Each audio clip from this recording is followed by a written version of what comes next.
kaya na maturog di kay dadagin ni Bill.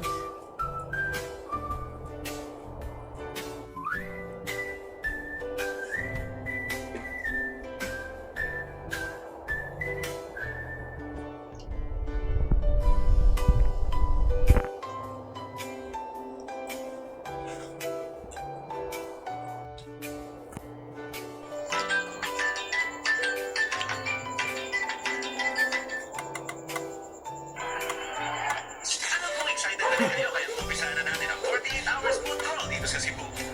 Let's go!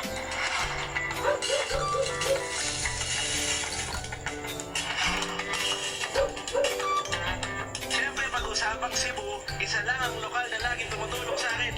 Steven, Idol Food Trip, siyempre. Ay, Pogi, kumusta? Hindi ka na ba mag-food trip na mainit dito? Kasi maulan ngayon.